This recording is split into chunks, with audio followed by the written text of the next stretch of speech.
امام بخاری رحمہ اللہ تعالی اپنی زندگی کے آخری سالوں میں ایران ہی شفٹ ہو گئے تھے، نیشا پور میں۔ نیشا پور ہی وہ علاقہ ہے جہاں پہ امام مسلم رہتے تھے۔ 250 ہجری 250 ہجری میں امام بخاری وہاں پہ چلے گئے تھے۔ وہیں پہ امام مسلم ان کے حلقہ ارادت میں شامل ہو گئے اسٹوڈنٹ کے طور پہ۔ اس وقت تک ظاہر امام بخاری لکھ چکے تھے، تو یہ بخاری لکھوایا کرتے تھے اپنے اسٹوڈنٹس کو۔ اب اللہ کی طرف سے تقدیر غالب آئی کہ وہاں پہ ایک اور بڑے محدث تھے، امام محمد بن یحییٰ الذہلی، المتوفى 253 ہجری، 253 ہجری میں فوت ہوئے۔ وہ امام بخاری المتوفى 256 ہجری اور امام مسلم المتوفى 261 ہجری کے مشترکہ استاد تھے۔ انہوں نے ہی سرنی ارینج کی جب امام بخاری آئے کہ جی ان کو ویلکم کہا جائے۔ اس وقت یہ ہوتا تھا جب محدث آتے تھے لوگ پھر ان سے حدیثیں سنتے تھے، جس طرح آج کل کو بڑا سنگر آتا ہے تو پوری پبلک اکٹھی ہوتی ہے۔ اچھا، اور امام زولی نے اپنے شاگردوں کو سختی سے منع کیا کہ آپ نے امام بخاری سے خلق قرآن کا مسئلہ نہیں ڈسکس کرنا۔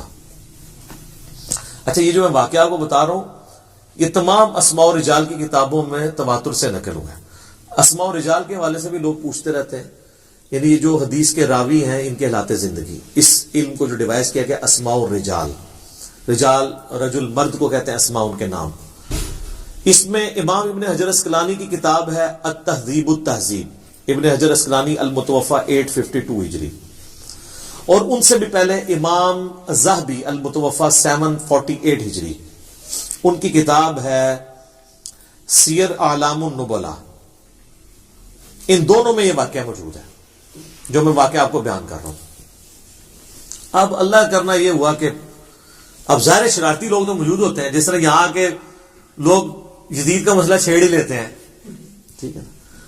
انہوں نے وہ انگلش میں محاورہ بھی ہے، forbidden fruits are always sweet, منع کیے گئے پھل ہمیشہ میٹھے ہوتے ہیں۔ خلق قرآن کا مسئلہ کسی نے پوچھ لیا کہ بتائیں کہ قرآن مخلوق ہے یا غیر مخلوق؟ تو امام بخاری نے کہا کہ اللہ کا کلام جو ہے وہ غیر مخلوق ہے، چونکہ کلام متکلم کی صفت ہوتا ہے تو قرآن اللہ کی صفت ہے، تو یہ ظاہر ہے غیر مخلوق ہے۔ اب یہاں تک تو اتفاق ہے سب کا۔ اس کے آگے دو اسکول آف تھاٹ تھے۔ ایک اسکول آف تھاٹ یہ تھا، یہ جو ہمارے ہاتھ میں مصحف ہے نا، اور یہ پیجز کے اوپر جو لکھی ہوئی انک ہے اور یہ جو الفاظ ہے، یہ چونکہ کاتب لکھتا ہے لہذا یہ تو مخلوق ہے، اور یہ لاجیکل بھی ہے، یہ میرے ہاتھ کی کریشن ہے، یا پرنٹنگ پریس پہ کچھ چھاپتا ہے تو اس کی کریشن ہے۔ قرآن کے جو الفاظ لکھے گئے، یہ لکھے ہوئے الفاظ یہ ہے تو مخلوق ہے، وہ کہ ظاہر انک سے لکھے گئے، لیکن جو چیز لکھی گئی ہے وہ خود غیر مخلوق ہے۔ اب یہاں پہ آگے اختلاف ہے۔ لاجیکل بات تو یہ ہے کہ یہ جو مصحف ہے ہمارے ہاتھ کے اندر، یہ انسان نے اس کو لکھا ہے، تو یہ ہے تو غیر مخلوق چیز لکھی گئی ہے، لیکن یہ لکھنے کے بعد تو ابھی مخلوق کی فارم میں ہے نا، تبھی تو ڈسٹرائے بھی ہو جاتی ہے۔ اگر یہ غیر مخلوق ہو تو یہ ڈسٹرائے نہ ہو سکے۔ اب یہ قرآن کو اگر کوئی معاذ اللہ توہین کرتا ہے، یا کوئی پرانے اوراق جس طرح حضرت عثمان نے جلوا دیے تھے، صحیح بخاری میں آتا ہے، تو وہ تو پھر اگر غیر مخلوق اس کو مانے تو پھر تو جلنا ہی نہیں چاہیے تھا۔ تو امام بخاری سے انہوں نے کہا کہ یہ بتائیں، یہ یعنی وہ جڑی اتھل والی گل سی، انہوں نے کہا کہ یہ تو ظاہر امام بخاری نے اب اپنا موقف تو بیان کرنا تھا۔ انہوں نے کہا کہ یہ تو مخلوق ہے۔ انہوں نے کہا جی اور امام بخاری نے مخلوق کہتا ہے، جی اے دیکھ لو، اے گمراہ ہے بندہ۔ اب وہ پورا مجمع ظاہر ہے امام بخاری کے خلاف ہو گیا، حتیٰ کہ ان کو وہ شہر، حالانکہ وہ اس نیت سے گئے تھے کہ میں باقی زندگی وہیں پہ گزارنی ہے۔ اب وہ ان کے استاد صاحب بھی آگے، انہوں نے جناب اناؤنسمنٹ کرا دی۔ انہوں نے کہا اب وہ کیوں یہ کر رہے تھے، وہ امام بن حنبل کے شاگرد تھے، المتوفى 241 ہجری۔ چونکہ امام بن حنبل نے مارے کھائی ہوئی تھی خلق قرآن کے مسئلے میں، خلیفہ عباسی معتصم باللہ کی۔ اب جو بندہ قربانیاں دیتا ہے نا، تو اس کے ساتھ جو لوگ وابستہ ہوتے ہیں نا، ان کی عقیدت بھی آخری درجے کی ہوتی ہے۔ وہ کوئی غلط بات بھی کرے نا تو وہ اس کو بھی آن کرتے، کہتا ہے جی اتنی ان کی قربانیاں دین کے لیے، جیسے کہتے ہیں نا جناب، جس طرح ہم جب کوئی پرائم منسٹر کی غلطی ہائی لائٹ کرتے ہیں، وہ کہتے ہیں نہیں بندہ ایماندار ہے، ہم کہتے ہیں یار ایماندار ہے، مان لیا ہے، ہم سٹامپ پیپر پہ لکھ کے دیتے تھے ہم ایماندار مانتے ہیں، لیکن مطلب حکومت میں یہ کمزوریاں آ رہی ہیں، تو وہ وہاں پہ بھی نا وہ نہیں جی خدمات ہے تو ان کو غلط کہہ رہے ہیں وہ بھی بننا ہے، یا انہوں نے نہیں کہا چونکہ اس مسئلے میں غلوف کیا تو ان کے نام پہ غلط چیز منسوب کر دی جائے۔ انہوں نے کہا جی بھائی جی گل یہ ہے کہ بھائی جو بندہ بھی امام بخاری کے اس عقیدے پہ ہے نا، تو امام زولی نے کہا کہ میری مجلس سے وہ اٹھ جائے۔ تو سب سے پہلے امام مسلم اٹھے، امام بخاری تو خیر اٹھ ہی گئے اور نکل گئے، یعنی انہوں نے یہ کہا کہ میں ایگری نہیں کرتا ہوں۔ یہ ایٹیٹیوڈ تھا امام زوہلی کا۔ اور دوسری طرف امام زوہلی کا نام اگر ہم آپ کو بتائیں تو آپ کو پتا ہے ان کو کوئی جانتا بھی نہیں ہے۔ ایون اگر آپ ویکیپیڈیا پہ بھی جا کے لکھیں نا امام بخاری امام مسلم تو آپ کو سینکڑوں صفحے ملیں گے، اس بندے کا آپ نام بھی لکھیں نا تو اس بندے کے نام کے ساتھ بھی آپ کو کچھ نہیں ملے گا۔ یہ میں آپ کو بتا رہا ہوں کہ کوئی شخص اگر اختلاف رائے کرتا ہے تو کسی کی خدمات کو ختم نہیں کر سکتا دنیا سے۔ اب جب انہوں نے یہ ان کے ساتھ ایکٹیویٹی پرفارم کی اور امام بخاری کی للہیت دیکھیں، 43 احادیث صحیح بخاری میں امام زولی سے انہوں نے لی ہیں اس کے باوجود، لیکن امام مسلم نے کہا میں نے زولی سے کوئی حدیث نہیں لینی، اور پھر ساتھ انصاف کیا انہوں نے۔ امام بخاری سے کہا کہ آپ میرے استاد ہیں، وہ بھی میرے استاد ہیں، میرا انصاف یہ کہ میں نے زولی سے تو کوئی حدیث نہیں لینی، آپ سے بھی کوئی نہیں لوں گا تاکہ بیلنس ہو جائے۔ لیکن امام بخاری کی للہیت دیکھیں، انہوں نے اپنے اسی استاد سے 43 احادیث صحیح بخاری میں لی ہیں، اگرچہ کہ اس استاد کی وجہ سے امام بخاری کو زندگی میں پھر سکون نہیں ملا۔ یہاں سے بخارا گئے تو پھر وہاں پہ بھی پہنچ گئے وہ لوگ، انہوں نے کہا کہ یہ تو گمراہ ہو گیا ہے، اور جس طرف جاتے تھے نا وہ کہتے تھے آپ نے ہمارے شہر میں نہیں آنا، آپ تو بدعقیدہ ہو چکے ہیں۔ حتیٰ کہ امام بخاری نے پھر دعا کی کہ اللہ اگر میری زندگی میں اب کوئی خیر باقی نہیں ہے تو مجھے اب تو دنیا سے اٹھا لے۔ حالانکہ بخاری مسلم میں حدیث ہے کہ کوئی موت کی دعا نہ کرے، وہ موت کی دعا اس طرح کی کہ موت مانگنا حرام ہے، لیکن اس طرح اگر کوئی دعا کرتا ہے نا کہ اللہ اب کوئی خیر باقی نہیں ہے تو مجھے عزت کے ساتھ موت دے دے، یہ بالکل جائز ہے۔ تو اپنی زندگی میں انہوں نے برا وقت دیکھا ہے، اپنے آخری، یعنی جو پنجابی کہتے ہیں نا خیر چنگی نہیں ہوئی، لیکن سب دنیا آج بخاری کرتی ہے، زولی کو کوئی جانتا بھی نہیں ہے۔ زولی کا ذکر اسی طریقے سے ہوتا ہے کہ یار یہ بخاری کا ایک استاد تھا، اس نے ان کو مجلس سے نکالا تھا۔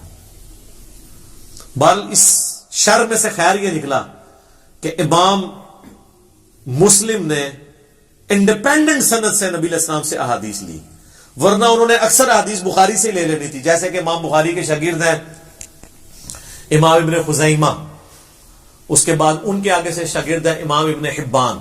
اب ابن خزیمہ اگر حدیثیں لے کے آتے ہیں تو بخاری سے لے کے آتے ہیں، تو آپ کو مسلم شریف میں کئی حدیثیں امام بخاری سے ملنی تھی، پھر تو لوگوں نے کہنا تھا یہ تو چین تو وہی ہے، بتانے والا تو بیچ میں امام بخاری ہے۔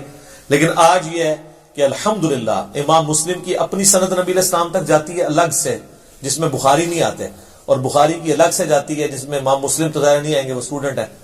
اس کے باوجود آلموسٹ 50% احادیث دونوں میں کامن ہے۔ 1906 احادیث بخاری مسلم میں کامن ہے، جو الگ سے عرب اسکالر نے کتاب لکھی ہے اللؤلؤ والمرجان، جو قرآن میں ہے نا 2 موتی ہیں، تو انہوں نے کہا ایک موتی بخاری ایک مسلم، وہ ایک جگہ جمع کر دی انہوں نے، اردو میں بھی اس کی ٹرانسلیشن ہو کے آ چکی ہے۔ اور ویسے اگر آپ کنٹینیوس نمبرنگ دیکھیں تو بخاری میں 7563 احادیث ہیں اور مسلم میں بھی 7563 ہیں۔ یہ انہوں نے آنر کیا، دونوں کی نمبرنگ اس طرح ایڈجسٹ یہ برابر ہے، اور اس میں تکرار اگر نکال دینا جو ریپیٹیشن ہے تو بخاری میں آلموسٹ 4000 ہے، مسلم میں بھی 4000 ہے، تو 4000 ہیں اور دونوں میں کامن آلموسٹ 1906، 50% احادیث آلموسٹ کامن ہے۔ تو قرآن میں بھی آیا نا معاملے کے لیے 2 گواہوں کی ضرورت ہے، تو اللہ تعالیٰ نے 2 گواہ دے دیا انڈیپینڈنٹ سورس ہے۔ یہ اس شر میں سے خیر نکلا، اللہ کی خفیہ تدبیر تھی، یہ ہونا تھا۔ بہرحال اس سے کئی ایک چیزیں آپ کو پتہ چلی کہ امام بخاری کتنے اعلیٰ اخلاق کے مالک تھے کہ اسی استاد سے حدیثیں لی۔ امام مسلم کتنی احتیاط کرنے والے تھے کہ انہوں نے کہا میں نے اگر ایک استاد سے اختلاف کیا، دوسرے سے ایک مسئلے میں اختلاف ہوا ہے نا، انہوں نے اس استاد کو 0 سے ملٹیپلائی نہیں کیا، عزت اسی کی عزت کی وجہ سے بخاری سے بھی حدیثیں نہیں لی، یہ نہیں کہا کہ گمراہ کہہ دیا۔ اعلیٰ ظرفی کا مظاہرہ کیا امام بخاری نے، امام مسلم نے بھی۔ اور الحمدللہ آج ہمارے پاس دونوں ذخیرے احادیث موجود ہیں، اور اللہ تعالیٰ کی یہ نعمت ہے. آپ دیکھ لیں، نہ یہ صحابہ ہیں، نہ یہ تابعین ہیں، یہ نہ تبع تابعین ہیں. امام بخاری، امام مسلم تبع تابعین میں سے آتے ہیں. لیکن اللہ نے عزت شہرت ایسی دی ہے کہ دنیا کا ہر مسلمان، ایٹ لیسٹ سنی مسلمان، دنیا میں 80% زیادہ سنی ہے، ایون شیعہ بھی جانتے ہیں کہ یہ کتاب ہے. قرآن کے بعد افضل ترین دو کتابیں بخاری اور مسلم ہیں. اور یہ چیز ہے کہ آپ اپنی لیگیسی چھوڑ سکتے ہیں. آپ صحابی نہیں بھی ہیں، اگر آپ دین کے لیے تڑپ شو کرتے ہیں، اللہ تعالیٰ آپ کو اٹھا سکتا ہے. اور آج دیکھیں ان کا نام زندہ ہے. اس واقعے کی کلیریفیکیشن اس لیے بھی ضروری میں سمجھتا تھا، اس لیے میں نے یہ سوال انٹرٹین کیا. یہ سوال مختلف فارم میں ہمارے پاس آیا. عموماً حنفیوں کی طرف سے یہ سوال کیا جاتا ہے کہ جب ہم ان کو کہتے ہیں کہ ہماری اہل سنت کی مین سٹریم کی ان 6 کتابوں میں، جن میں 2 صحیح ہیں نا، بخاری اور مسلم، اور باقی 4 سنن اربع، جن میں 80% صحیح حدیث ہیں اور 20% ضعیف ہیں، کچھ موضوع بھی ہیں، تو یہ آلموسٹ ملا کے 27,000 کے قریب احادیث بنتی ہیں اسناد کے اعتبار سے. ویسے تو آپ کریں گے تو 6-7 ہزار ہی بنے گی ساروں کی، اگر اسکروٹنگ کر لیں گے، اس سے زیادہ نہیں بنتی. کیونکہ جو بخاری میں آ رہی ہے، مسلم میں بھی ہے، ابو داؤد میں بھی ہے، ترمذی میں بھی ہے، ابن ماجہ میں ہے. کسی ایک حدیث میں بھی امام بخاری، امام مسلم ہو، امام ترمذی ہو، ابو داؤد ہو، نسائی ہو، ابن ماجہ ہو، انہوں نے امام حنیفہ سے کوئی حدیث نہیں لی ہے. یہ کہتے ہیں نا امام حنیفہ ان سے بھی پہلے تھے. تو بخاری میں امام مالک کی حدیثیں ہیں، احمد بن حنبل کی ہیں، تو ان کی کیوں نہیں ہے؟ اس لیے کہ محدثین کے ہاں امام حنیفہ رحمہ اللہ کو حدیث کی فیلڈ میں ضعیف مانا جاتا تھا، فقیہ وہ بہت بڑے تھے. یہ ان کا کوئی عیب نہیں ہے، ایک فیلڈ میں ہو سکتا ہے بندہ اوپر ہو، دوسرے میں نیچے ہو. مسئلہ 197 میرا ریکارڈڈ ہے. تو وہ کہتے ہیں جی پھر تو اگر یہ رول مانا جائے تو امام مسلم بھی تو بخاری کے شاگرد ہیں، انہوں نے بھی تو کوئی نہیں نہ لی. یہ ڈاکٹر طارق قادری صاحب نا ایک ویڈیو میں کہہ رہے تھے، تو وہ نہیں لی. اس کے پیچھے تو یہ ریزن ہے کہ انہوں نے اس وجہ سے نہیں لی ہے. یہ نہیں ہے کہ وہ امام بخاری کو گمراہ سمجھتے تھے یا امام بخاری کو ضعیف سمجھتے تھے، ایسا تو نہیں تھا. اچھا، پھر انہوں نے خود اس میں تھوڑا سا اس حوالے سے بھی کلیئر کیا کہ جی وہ اصل میں امام بخاری کا موقف یہ ہے کہ جس کا عقیدہ جو ہے نا وہ یہ ہے نا کہ ایمان کم اور زیادہ نہیں ہوتا، تو امام بخاری اس عقیدے کو غلط سمجھتے تھے. احادیث کی روشنی سے بھی ظاہر ہے یہ غلط ہے، ایمان کم زیادہ ہوتا ہے. تو اس لیے امام بخاری ان کے عقیدے کو صحیح نہیں سمجھتے تھے امام حنیفہ کے، اس لیے ان سے حدیث نہیں لی ہے. یہ اب ان کو بات پتہ ہے، انہوں نے بیان بھی کی. اور ساتھ اینالوجی یہ بنائی کہ امام بخاری سے بھی تو مسلم نے بھی تو کوئی نہ لی، اور پیچھے یہ ریزن تھی. یہ دونوں ریزنوں میں زمین آسمان کا فرق ہے. وہاں پہ وہ عقیدے کو غلط سمجھتے ہوئے، اور یہاں 2 استادوں کے اختلاف میں پارٹی نہ بنتے ہوئے انہوں نے یہ کیا ہے. یہ 2 چیزوں کو مکس نہیں کرنا چاہیے. اور میں یہاں پہ یہ بھی کلیئر کر دوں، وہ کہتے ہیں جی وہ امام مسلم کو 3 لاکھ حدیثیں یاد تھی، تو اس میں تو صرف انہوں نے لیے 7563، اور تکرار بھی ختم کریں تو 4000 ہے. تکرار ختم کر کے کنٹینیوس نمبرنگ کو توڑ کے فواد عبد الباقی نے ایک دوسری نمبرنگ بھی کی ہے جس میں 3033 حدیثیں ہیں. یعنی ایک صحابی سے اگر ایک حدیث ہے اور دوسرے سے بھی اسی سے ملتے جلتے ہیں تو 5-6 جس پہلی 6 حدیثیں صرف یہی ہیں کہ جس نے میری طرف جھوٹ منسوب کیا اپنا مقام دوزخ میں دیکھ لے. اس نمبرنگ میں اس کو ایک ہی نمبر دیا انہوں نے. حضرت علی سے بھی ہے، حضرت ابو ہریرہ سے بھی، حضرت انس بن مالک سے بھی، حضرت مغیرہ بن شعبہ سے بھی، حضرت جابر بن عبداللہ سے بھی، حضرت جو ہے وہ عبداللہ ابن عباس سے بھی. لیکن کانٹینیوس نمبرنگ میں یہ 6 نمبر چلے گئے. ڈسکنٹینیوس میں جو فواد عبد الباقی نے کی ہے وہ انہوں نے اس کو ایک ہی نمبر دیا ہے. اس وجہ سے وہ نمبرنگ کا اختلاف. اسلام 360 میں ہم نے بہرحال کانٹینیوس نمبرنگ ڈلوا دی ہوئی ہے بہت پہلے ہی، میں نے کہا کہ تاکہ آسانی ہو جائے. اور میں ضمن بتا دوں بخاری شریف کے جو چیپٹرز مسنگ تھے نا وہ بھی ڈال دیے انہوں نے. آپ چیک کر سکتے ہیں. اب رمضان آنے والا ہے نا، تو آپ نے جا کے بخاری شریف میں نے بتایا تھا 692 نمبر حدیث کی ہیڈنگ میں امام بخاری نے لکھا ہے کہ سیدہ عائشہ کا غلام تھا زکوان جو مصحف ہاتھ میں پکڑ کے انہیں قیام اللیل کرواتا تھا. اور اس کی پوری سند جو ہے وہ سنن کبریٰ البیہقی میں اور مصنف عبدالرزاق میں ہے. تو پہلے جب میں بتاتا تھا اسلام 360 میں 692 کی ہیڈنگ میں جائیں گے، ہیڈنگ میں غائب تھا، وہ ہیڈنگ انہوں نے ڈالی نہیں تھی، وہ اب ٹائپ کر کے ڈلوا دیا انہوں نے کہ مسئلہ حل ہو گیا. میری زید بھائی سے پچھلے ویک بات ہوئی تھی، میں نے ان کو کہا یہ مسئلہ بنا ہے، تو کہتے ہیں میں نے کروا دیا ہوا ہے، کیونکہ لوگ اس کو نیگیٹولی دیکھ رہے تھے کہ انہوں نے بخاری میں سے چیزیں نکال دی ہیں. تو میں نے کہا وہ کسی درجے تک ٹھیک ہی دیکھ رہے تھے، آپ نے کیوں نکالی ہے اس طرح؟ اگرچہ آپ نے، وہ کہتے ہیں میں تو ہیڈنگ سمجھ رہا تھا کیونکہ اس کی نمبرنگ نہیں تھی، لیکن میں نے کہا امام بخاری کا فارم ہے وہ تو آپ نے بتانا ہے. تو یہ کہتے ہیں 3 لاکھ حدیثیں، وہ 3 لاکھ اسناد ہیں. یار قرآن کی آیات آلموسٹ 6,500 ہیں، 6,666 نہیں ہے سر، وہ بھی کہانی جائے نہ. تو حدیثیں کیسے 3 لاکھ 6 لاکھ ہو سکتی ہیں نبی علیہ السلام کی زندگی میں؟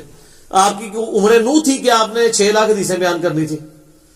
ٹوٹل احادیث جو ہے نا نبی علیہ السلام کی 10,000 سے زیادہ نہیں ہے، ساری کتابوں کی بھی جمع کر لیں. ویسے تو آپ کہیں گے 27,000 تو ادھر پڑھی ہوئی ہے اور مشکات کی بھی 6,000 ڈال لیں، تو مشکات میں بھی اسی میں سے ہی ہے نا. اگر یہ حدیث ہے کہ میری طرف جھوٹ منسوب کیا تو اپنا مقام دوزخ میں دیکھ لو، تو یہ بخاری میں بھی ہے، مسلم میں بھی ہے، ابو داؤد میں بھی ہے، ترمذی میں بھی ہے، نسائی میں بھی ہے، ابن ماجہ میں بھی ہے، اور مشکات میں بھی ہے. مشکات تو خیر اسی کے نوٹس ہیں. 7 جگہ پہ ایک حدیث ہے تو اس کو 7 دفعہ تو نہیں گنا جائے گا، 1 دفعہ. اور اس ایک حدیث کے بھی امام بخاری کئی ایک طرق لے کے ہیں بخاری میں، اور ہر ایک کو علیحدہ نمبر دیا گیا بعد میں. امام بخاری مسلم نے تو نمبرنگ نہیں کی تھی، نمبرنگ تو ابھی 40-50 سال پہلے ہوئی ہے سٹینڈرڈائز، تاکہ آسانی کے ساتھ ڈھونڈا جا سکے. تو اب وہ آپ یہ کہیں گے کہ جناب یہ 7 حدیثیں ہوگی، ایک ہے. اس کو آپ یوں سمجھیں کہ ایک صحابی نے نبی علیہ السلام سے حدیث سنی، اس نے 10 تابعین کو سکھائی. حدیث 1 اسناد 10، ہر تابعی نے 10 تبع تابعین کو سنائی، ایک حدیث 100 اسناد. اور امام بخاری امام مسلم تو آ رہے ہیں تبع تابعین میں، وہاں پہنچتے ہوئے ایک ایک حدیث کی 1000 اسناد ہیں. اگر ایک صحابی بھی ہو اور اگر کئی صحابہ ہوں تو لاکھوں میں اسناد جائیں گی. انما الاعمال بالنیات کی 700 اسناد ہیں، حدیث تو ایک ہے. کہتے جی لکھاں حدیث سنتے انہوں نے نا تھوڑی جی وہ جڑی نہیں لئی ہیں وہ ساڑیاں سر وہ آئی نہیں سنتے. اچھا دیکھیں جو چیز سامنے موجود ہے اس کو تو نہیں ماننا، جو انہوں نے نہیں لی وہ ماننی. اور تسی لے ہی نہیں مانتے پہ ہو تو جو انہوں نے نہیں لی ہوئی ہے وہ تو آپ نے ماننی نہیں تھی. ٹھیک ہے، تو یہ اسناد ہے میرے بھائی، یہ کوئی اس طریقے سے حدیثیں نہیں ہیں، سندیں ہیں، ان کی طرق ہیں اتنے زیادہ. حدیثیں 10,000 سے زیادہ نہیں بنتی آلموسٹ، بہت کھینچ تان کر لیں. ورنہ اگر آپ سے کوئی کہہ رہی 3 لاکھ مسلم کو یاد تھی، عام بن حنبل کو 6 لاکھ یاد تھی، اور سارے ملینز میں بنتی ہے، اس کی ٹائم کی کیلکولیشن کریں گے کس وقت نبی علیہ السلام یہ حدیثیں بیان کرتے تھے. قرآن تو آپ کے آخری وقت تک نازل ہوتا رہا، قرآن ہی بیان کرتے رہے، حدیثیں کس وقت بیان کی ہیں؟ اس کے لیے تو میں نے بتایا عمر نو چاہیے. یہ بہت بڑی مت، اور یہ جو میں دعویٰ کر رہا ہوں یہ میرا نہیں ہے، ابن حجر اسقلانی نے، بڑے بڑے محدثین نے اس کو ایز اے ٹاپک بنا کے لوگوں کو بتایا ہے کہ لوگ دھوکے میں مبتلا نہ ہوں کہ یہ اس طریقے سے نہیں ہے جس طریقے سے لوگ سمجھتے ہیں. تو یہ ایک واقعہ تھا، میں نے اس کے ساتھ کچھ جو کو ریلیٹڈ چیزیں تھیں جو اکثر سوالات لوگ کر رہے ہوتے ہیں، میں ساتھ ساتھ جو میرے دماغ میں آتا ہے نا میں بیان کر دیتا ہوں کہ کوئی چیز اس میں سے اسکپ نہ ہو جائے. ٹھیک ہو گیا جی.